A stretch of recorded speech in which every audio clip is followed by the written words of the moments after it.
Assalamualaikum warahmatullahi wabarakatuh.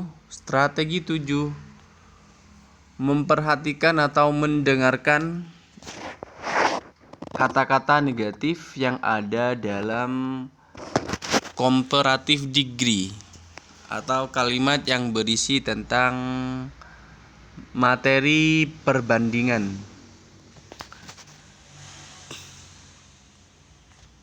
Di sini seperti yang dijelaskan di halaman 27 ini, yang dimaksud dengan negatif in comparative di sini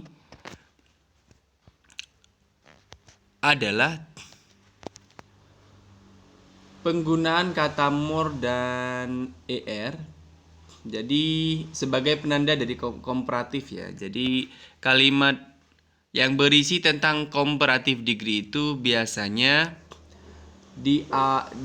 ada kata more, diawali oleh kata more dalam sebelum kata sifatnya.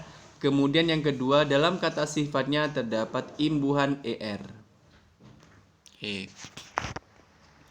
Dan yang harus diperhatikan adalah kata-kata negatifnya. Kata negatifnya seperti dalam contoh ini, no one is more impressive than he is.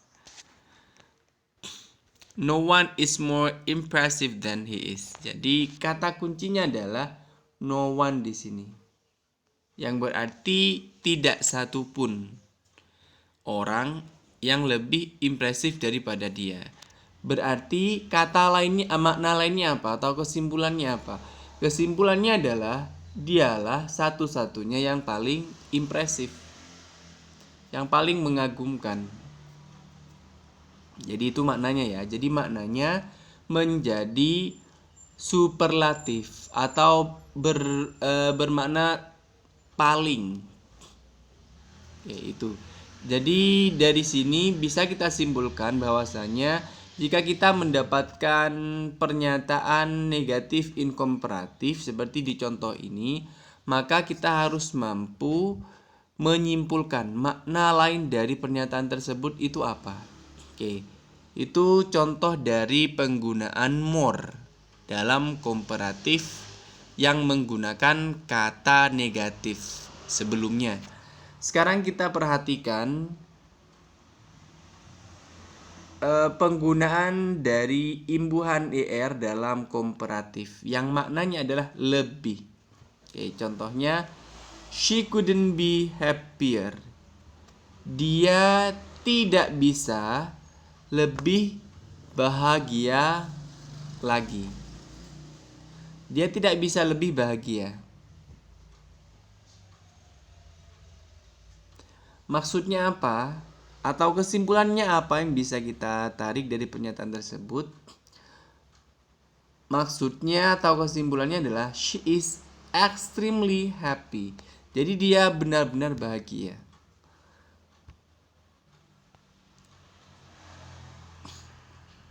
Seperti yang dijelaskan di buku ini,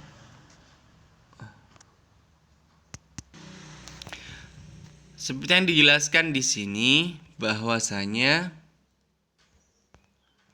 makna dari komparatif yang mendapatkan kata-kata negatif, maka kesimpulannya adalah berarti paling.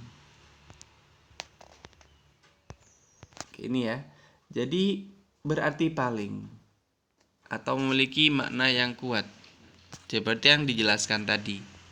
Oke, kita sekarang ke contoh soal saja atau ke latihan soal yang ada di listeningnya. Kalau tadi hanya sebatas contoh kalimat saja, kalau sekarang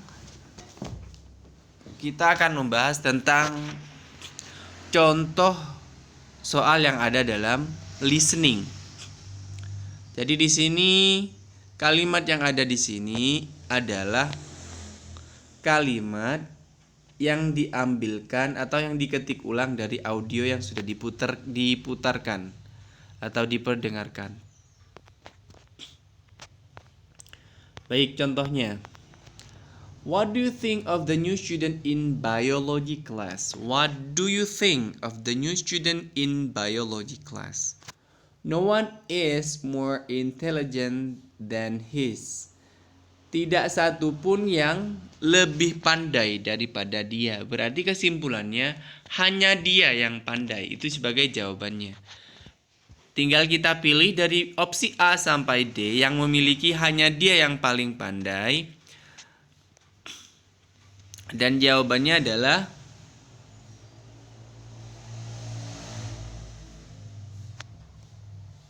yang D ya. Yang ini jawabannya.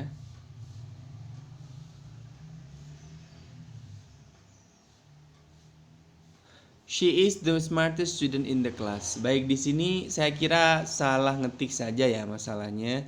Jadi seharusnya subjek yang ada ini konsisten dengan soalnya, yaitu menggunakan kata he, semuanya he. Karena kalau kita pilih yang A, he is not very smart, dia tidak begitu, atau dia tidak pinter-pinter amat, bukan.